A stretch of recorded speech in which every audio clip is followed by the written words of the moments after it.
Good morning, everyone. Getting started a little late today. It's already like noon or noon 30 or something like that. Had to get my puppies taken to the groomer. They got bathed, got their nails did, all that kind of stuff. But now I'm in the fish room, so I might work on this a little more.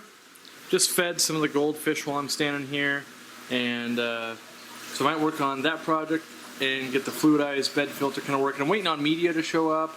I might work on general cleanup, stuff like that. I'm not sure what I've got in store for today yet. I do know I'm going to be working on the fish room and watching fish eat, as I love to do. You can see all these baby, all the baby fantails and ryukins, calico ryukins, just eating.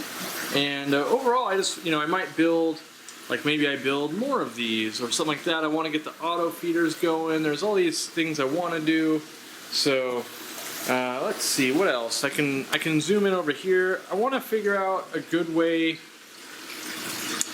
to fix the mulm that's settling on the bottom of the top chamber, because everything, basically, I think what I need to do is I need to put like that thing there on top of this, so it pre-filters the water and everything, so that I don't get this muck buildup in here. The other option I thought about, which I don't have at the moment, is run like an air stone over here, and that would keep stuff turned. But yeah, so that's, those are all on the brain thinking list, as well as other projects. So I'm gonna figure out what I work on next and just go ahead and get started. So yeah, now I'm going to basically put infinite slits into this and then cut it in half, and this is going to be the strainer for that filter I just showed you. So enjoy the time lapse while I get to chop it.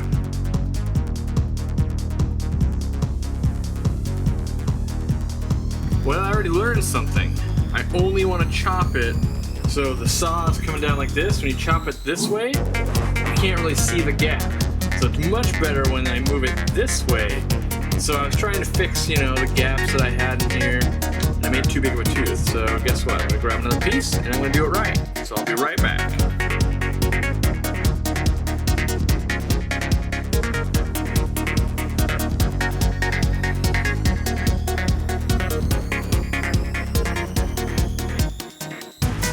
So now that I'm absolutely just covered in PVC shavings, I've got my intake strainers. Should work good enough. And what I'm going to do is put a T in between them, put caps on each end, and this should be able to handle the flow, no problem, in theory. And we'll see how it goes. Alright, so take an end of these things, put it in there, put another end in there. So now we've got this contraption, and put a couple of ends on it, so nothing can go on the end. We're not going to glue it or anything like that, it's not going to be under pressure. But that should allow enough, enough water to pass through, and then shouldn't pull the K1 media into it. So,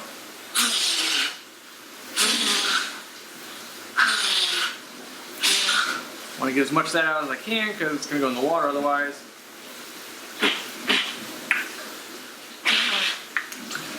All right, now we try and install it. See how it goes.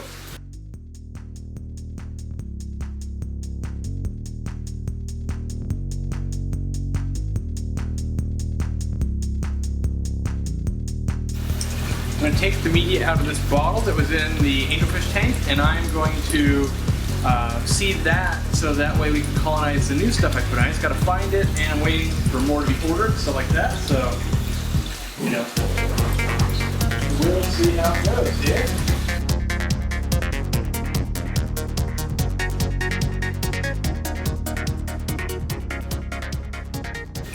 So here's some established K1 media, not a lot in there by any means, but it's tumbling around, it's self-cleaning. Now I'm going to add the clean stuff and just add more to it. We don't have enough in there yet.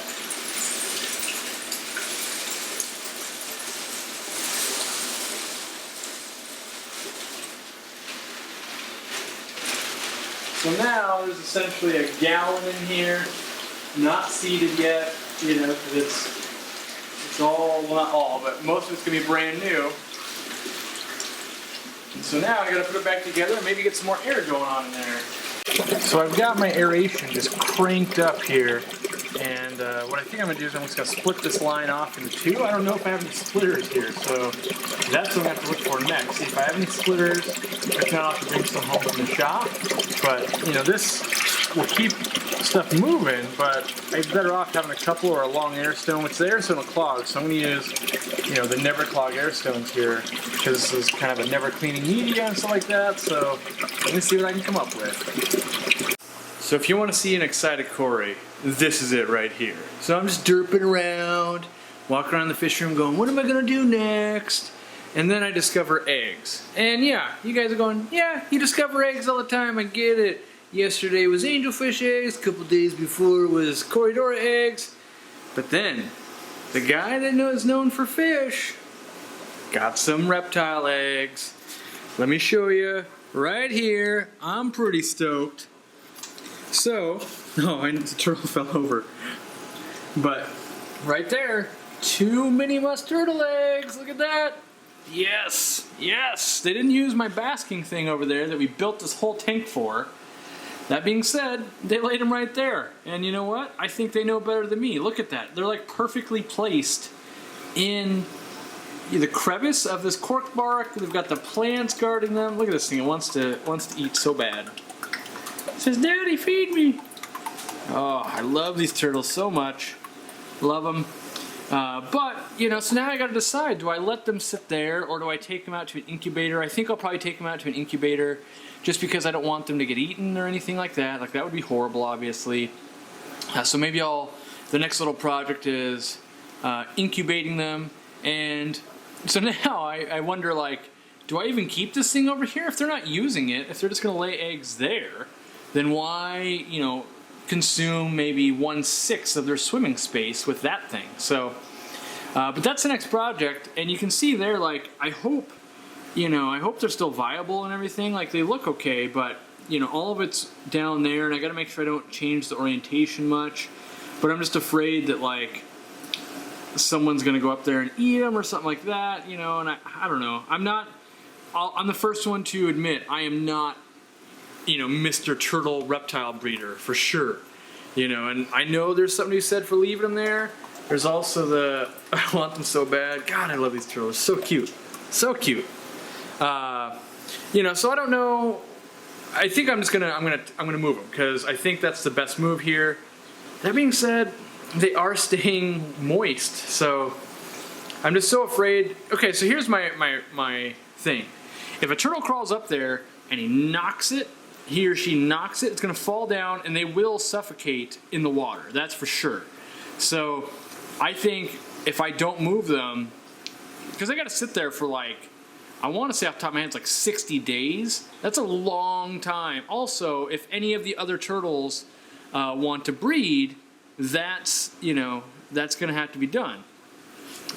And if I remember it, I got to do some brain thinking here, but I believe the big tail on that one's a male. The males stay smaller than the females here, and females have a small tail, you know. So I'm excited, though, super excited. My wife doesn't even know yet. She'll be excited. I'm going to go get them and let them take a look at it, and then I'm gonna build an enclosure. And that's pretty much how my day goes every day. I wake up with one thing on my mind, like, oh yeah, I'm totally getting that done. And then by midday, all bets are off. I'm totally working on something else, because I swear it's always something good, and I'm thrilled, and I'm super excited. And now I hope that I can show you guys, like, check it out. We raised turtles all the way to the end, 60 days from now. And, then you get to see babies and be like, yes, that was amazing, instead of like, oh, they weren't fertile, that sucked. But you never know. It's looking okay so far. We'll chime in, and I'm super pumped. Gonna go get my wife, then I'm gonna figure out what I'm gonna do. So as I'm going into the house to get my wife to show her the turtles, she screams, don't come in the house. And then she says, don't come in the house, there's a squirrel. So I look through the window, and sure enough, there's a squirrel inside the house. So now I grab my camera, I'll show you a squirrel, because if things aren't crazy enough around here, there's always something. And I'm grabbing a giant fish net in case I gotta wrangle this squirrel out of the house. But yeah, that's where I'm at now. Let's go look at a squirrel. So there's the squirrel. He's been freaking out apparently. If you Look at them right there behind the curtains. So now we got to get in there and let him out. I guess I could take the screen off that and then maybe open it, but I know he's gonna run as soon as I try and take that screen out. But maybe I'll try that because we just want to let this guy out. He's no harm, no foul. We have squirrels living all around us. We got lots of woods, So if you look over here, we have the golf course and all that. Like it's a squirrel paradise, just not in our house. So another thing delaying what I'm trying to get done today, but nature, I interact with nature every single day, I swear, whether I want to or not. So I'm going to try and remove the screen. We'll see what we can do. So I learned squirrel pee stinks pretty bad. It peed all over our windowsill. Eventually got it out. It took about half an hour or so. We kind of let it leave naturally as opposed to chasing it all around and scaring it to death. But I did set up the turtle egg incubator. That's what we've got right down here. And so it's a little 5-gallon hexagon tank with a small heater, like a 50-watt heater.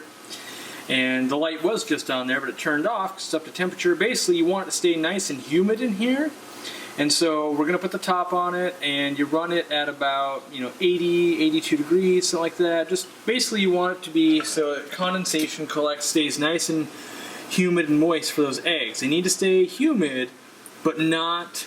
they can't get wet. It's bad for them to get wet all the time and drown. So that's what this little pipette is here. I basically cut a pipette and put it there so that we can make a top. And this is a roof, is basically what this is. So you put the roof on it. And so now, when the water collects on the top of the glass here, it can't drop onto the eggs. What it can do, it can drop on the lid and roll off. That's fine. But we got this little cutout right here for, there we go. Should be able to get it, you don't want it airtight, but you want it pretty darn tight. So let's get this situated here. There you go. I mean, that's as tight as it's going to get. And yeah, so now we wait 60 days, I believe. I got to look it up again, but I'm pretty sure it's 60 days. And if we're lucky and we did things right and the turtles did things right, we'll have baby turtles. And, I've done it once before successfully. That's probably how many eggs have I've tried 3 eggs before. The other 2 I never caught in the water in time. One was just a slug, so it never hatched out. One was not fertile, it must have drowned. The other one was fertile, and that's what made this little baby turtle right here. So that little one is one that I've actually hatched out. And so yeah, we'll see if we can do better with these next 2, because they were up above on land. I think that's a lot better, and assuming they got fertilized and everything, should be good to go. So now I got to decide what I'm going to do. I'm trying to remember what I was doing before that happened. Before, little detour, turtle eggs, squirrel in the house. I think I was trying to work on getting auto water changing on the turtle tote and the betta tote. So I think that's what I'm working on. While I'm sitting here, we can chime in on the shrimp and things like that. So we've still got eggs. They're still being good parents. It's going to be a few more days before they actually hatch out and everything. And, they're not really fungusing or anything like that. I know I got a bad camera angle here. I'm trying to show you there's more eggs in the back, but it's focusing wrong. But, more eggs in the back that we can't see. Down below here, blue dream shrimp. See if I can find any. Yeah, there's some on the sponge there. So they're doing their thing. And then over here, sorry for the fast pan, we've got the cherry shrimp. So yeah, things are going, things are happening in the fish room, and you guys are getting the daily dose now, because this kind of stuff normally I would just, I'd wait to see was it successful, stuff like that, but now you're seeing it as it happens. So alright, I might have to go to the hardware store. I think I need combination tees, which basically means I need 1 inch to 1 inch to 3/4 inch T valve, or not valves, but T's for PVC, so I can plumb it in, and I might need a connector, and back to thinking about that as opposed to completely getting sidetracked. Time for me to put in the water change line. Got some parts from the PVC store. May as well be hardware store, PVC store to me. That's pretty much all I buy. So kicked over a little step stool. What can go wrong? But I'm getting to work.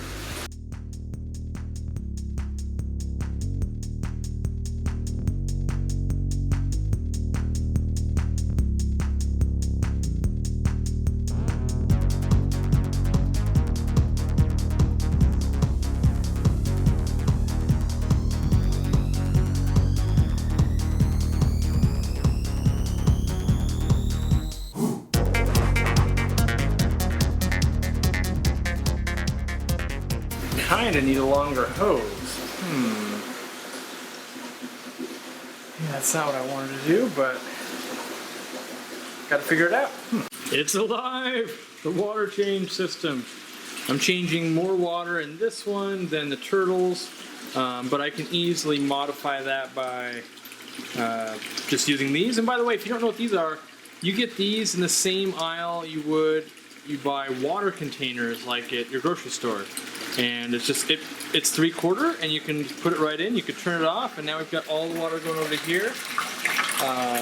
So they're kind of nice to have. Like, so if I put meds into this tank, you know, 'cause we've got goldfish, let's say I just brought fish in, I need to put meds and I want them to soak and not change water, I can just turn it off. And likewise, when I'm done with the meds, you can instantly bring it back. It's kind of weird that once this cranked up, that one went down. So anyway, I can fix that real quick. You just turn that. Yeah. So that's how I'm going to change water here. And so then it overflows back there. And then we come all the way back here. And when that water gets high enough over here, it's going to kick on and pump the water out for me. So that's, you know, a pretty decent working system, I think. And yeah, I don't have too much more to do. Like right now, I was waiting for the PVC to cure, and I was watching KG Tropical's live stream. You guys probably saw me in there if you're watching that. But now I think I gotta feed and then feed myself and get some dinner, and then I gotta edit. So gotta edit videos and get this ready. So time to feed. So tonight I'm feeding squeezy bottle food. This is on my website. It's the small fish or fry food. You just squeeze it like this, food comes out. You can see the video, all that kind of stuff, but I'm ready for a quick feed. I'm gonna do it.